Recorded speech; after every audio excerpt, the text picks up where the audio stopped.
Olá, sejam todos bem-vindas, bem-vindos ao nosso encontro Reflexões à Luz do Espiritismo, o nosso primeiro encontro de 2025.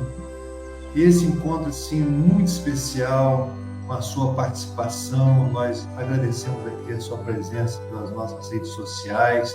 Deixe aí o seu comentário, curta, compartilhe, se manifeste. Hoje nós temos um assunto extremamente importante e necessário sobre a inteligência emocional, a educação parental, como é que lidar com as crianças, né? Nesse mundo hoje tão desafiador.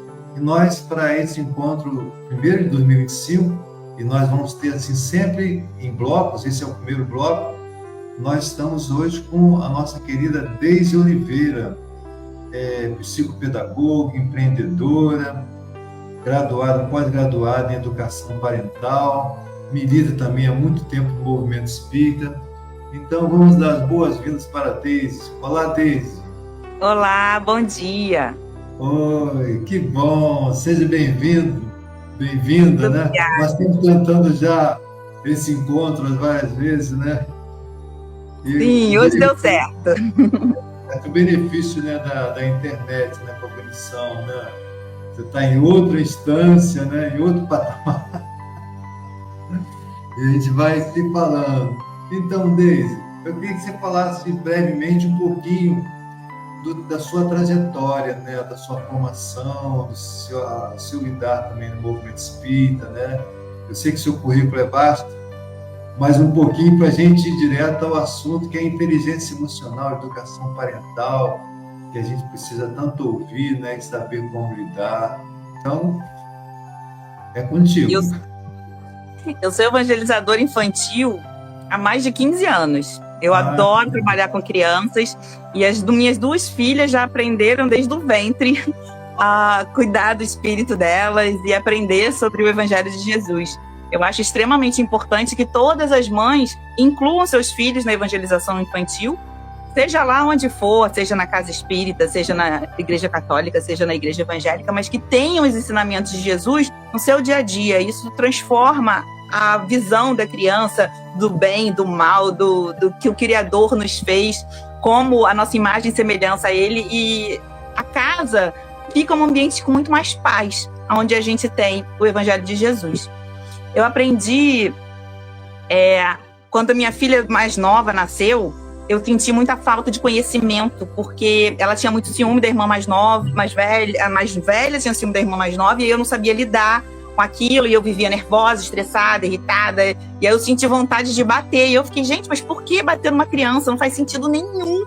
E aí eu fui buscar conhecimento. Falei, porque fizeram isso no passado, a gente não precisa repetir esse ciclo. Eles faziam porque não tinham conhecimento nenhum. Então eu comecei a entender que era muita falta de conhecimento. E foi através da inteligência emocional que mais eu mudei a minha forma de tratar minhas filhas, a vê-las de maneira diferente. Quando a gente sabe sobre o desenvolvimento humano, como o corpo humano funciona, como o cérebro da criança funciona, a gente tem uma outra visão. A gente como se desembaçasse os nossos olhos para ver pela perspectiva da criança. Porque a gente tem a ideia que a criança me tira do sério, a criança me irrita, a criança faz de tudo para me irritar. E aí, quando a gente estuda um pouquinho, a gente vê que não é bem assim. Nós que estamos inflamados e irritados, né, como se a gente tivesse pegado sol, muito sol e tá tudo vermelho, e a criança encostou a mão no ombro. Como tá muito ardida, a gente não aguenta, a gente fica desesperado. Se a gente estivesse sem toda essa inflamação, essa ardência, a criança ia encostar e a gente ia sentir só uma mão no ombro. Mas como nós passamos por muitos traumas, a gente fica altamente nervoso e quer sempre culpabilizar a criança. Então, assim, a inteligência emocional vem trazer esse desembaçar dos olhos e do entendimento que é sempre de dentro para fora e não de fora para dentro. Muito interessante. E tem, né, as pessoas devem conhecer, porque como foi a origem, né, da inteligência emocional, né, de como tudo começou, e você está trazendo isso para o campo, né, quando você cita a situação das suas filhas. Então, você assim, vivenciou e vivencia, né? Então, você já tem na prática os filhos, a atuação como profissional também. E dá para falar um pouquinho como é que tudo começou lá na origem, assim, quando foi, acho que era o Daniel Goleman, é isso? Essa expressão que a gente fala do pai da inteligência emocional? Sim, Quando ele começou a falar sobre inteligência emocional, era de um outro ponto de vista, né, o Daniel Goleman. Hoje em dia, eu acho mais fácil a gente trazer mais para o lado prático, né, porque acesso à informação, hoje a gente dá um Google, pergunta para a Alexa, todo mundo vem a teoria. Mas assim, na prática, gente, a gente precisa sentir. Porque antes a gente entendia que menina bonita não sente raiva, não precisa sentir medo. A gente passou muitas e muitas décadas, séculos, aprendendo que sentimentos ruins para um lado e sentimentos bons para um lado. E hoje, na inteligência emocional, a gente vê que todos são sentimentos, só sentimentos. A gente pode sentir e a gente precisa sentir. Sentir tudo, todos os sentimentos, inclusive a tristeza. Eu lembro a última palestra que eu fiz lá no MAP, uma moça levantou a mão, pelo amor de Deus, se eu ficar sentindo tristeza, eu vou ficar em depressão. E não, é justamente o contrário. Se a gente consegue sentir a tristeza, a gente sente o luto. Gente, se a gente perder uma pessoa amada, a gente não pode simplesmente achar foi pro plano espiritual, tá super bem, e eu vou viver como nada se tivesse acontecido. Não, a gente sente sim. A gente sente a tristeza como se fosse uma onda do mar. A onda vai, sobe, sobe, sobe, depois desce, tchum, e vai. Mas a gente precisa passar por isso. A gente precisa passar pelo sentir. O que acontece hoje em dia? As pessoas estão tão anestesiadas em não sentir nada, e a gente se anestesia como? Com drogas, com bebidas alcoólicas, com tela, com pornografia, com compras, e a gente vai se anestesiando para não sentir. Não, eu tô triste, eu não quero sentir tristeza. Aí eu vou lá e me anestesio de alguma forma. Cada um tem sua forma de preencher seu vazio emocional. E assim, você me perguntou sobre os meus estudos, né? Eu me formei em psicopedagogia, eu me formei como educadora, eu fiz a pós-graduação como educadora parental, e eu trabalho muitos anos como evangelizadora espírita, que me ajuda muito também a aprender e lidar no dia a dia, né, com as crianças. As crianças vêm, nós pais, a gente vem com muita rigidez na educação, sim, porque foi isso que a gente aprendeu.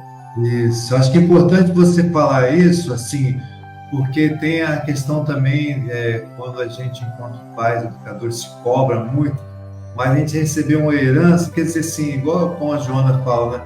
Foi o que os pais puderam fazer, mas a gente não precisa continuar a fazer o que eles fizeram, né, da maneira dele. Então, você está falando que esse conhecimento, né, a informação, te fez ver um universo totalmente diferente, até então, enquanto mãe, né, enquanto educadora também, né? Porque até então, a gente não tem como botar culpa nos nossos avós, nossos bisavós, nos nossos pais, porque eles não tinham informação.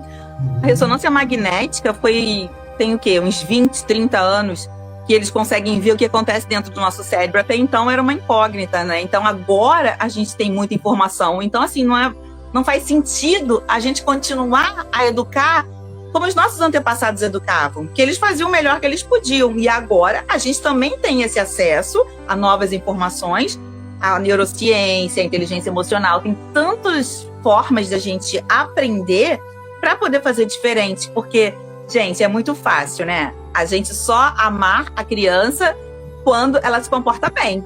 Jesus já nos ensina, né? Amai os vossos inimigos.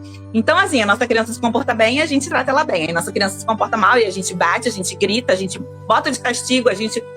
Por que a gente faz isso? Porque a gente não aprendeu a fazer de outra maneira. A gente não sabe lidar com birra sem achar que aquilo é ruim, aquilo é um mau comportamento. A gente olha a birra já como se fosse uma criança muito mal educada.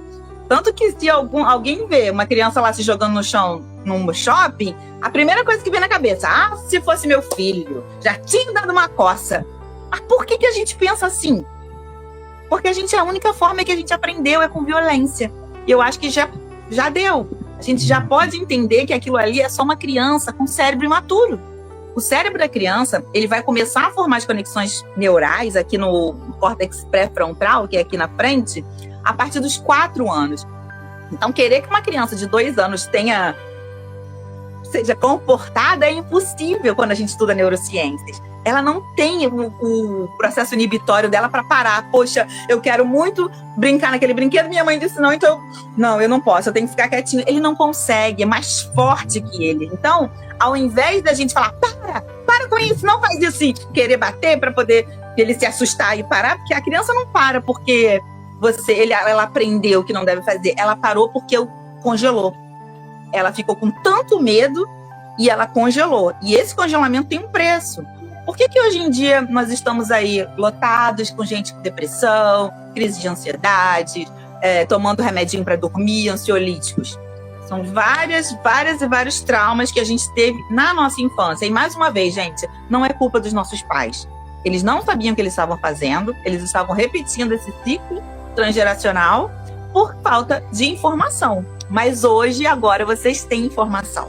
Tá? Se vocês quiserem aprender mais, me segue lá no canal no Instagram, que é o @eudeisdeoliveira. Todos os dias eu tô ali dando informações para vocês aprenderem a tratar as crianças com mais respeito, com igual valor, com igual dignidade.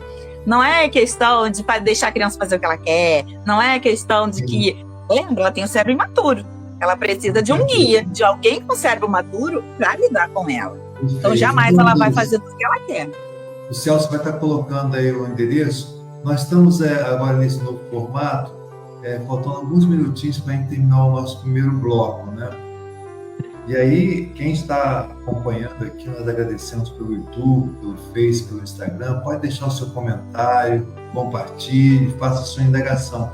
Agora, Deise, nesse primeiro momento aqui, você já fez assim, como se fosse um diagnóstico da situação de como, né, a criança, né, ela se manifesta ali, o que significa aquele momento, né? Mas uma dificuldade dos pais, aí você tem 3 minutinhos para falar, e a gente continua o nosso bloco, é assim, e aí, como como os pais fazem? Você pegou essa situação do shopping, por exemplo, né? Agora, né, esses dias mesmo, a gente vem passeando com a minha esposa e tal, e tem crianças e crianças, né? Tem dificuldades, né? E aí, naquela situação, qual é o básico para fazer? Lógico que a gente sabe que vai variar de situação para situação, mas às vezes a gente tem o eixo de procedimento possível em relação a quando a criança ela está numa situação em que se jogou no chão realmente, né? E aí os pais vão lá, né, inadvertidamente, né? A gente pode até fazer depois um link com o filme, né? Divertidamente, não sei se você acha que cabe, né? E assim, mas os pais pensam, tá, e aí? O que eu faço com isso? Porque a quantidade também de crianças, TDAH, hiperatividade, etc., embora tenha alguns questionamentos de diagnóstico, né, procedimento, que a gente também transitou, né, nessa parte durante algum tempo. Mas, diante desse desafio, o que os pais podem fazer nessa situação, por exemplo, que você trouxe do shopping? Mas essa resposta você vai trazer no próximo bloco. Estamos aqui fechando nosso primeiro bloco. Próximo bloco, então, a Deise, nossa empreendedora, educadora, evangelizadora, educadora parental, vai nos dar dicas de como lidar com as situações, com as chamadas birras, né? Que as crianças lhes trazem, né? Que ser é esse, né? Que criança é essa na visão também espírita, podemos pensar assim. Então, estamos encerrando aqui o nosso primeiro bloco. No próximo bloco, Deise, então, a gente já entra com essa resposta. Pode ser? Não perca o próximo bloco, hein, gente? Tchau, tchau.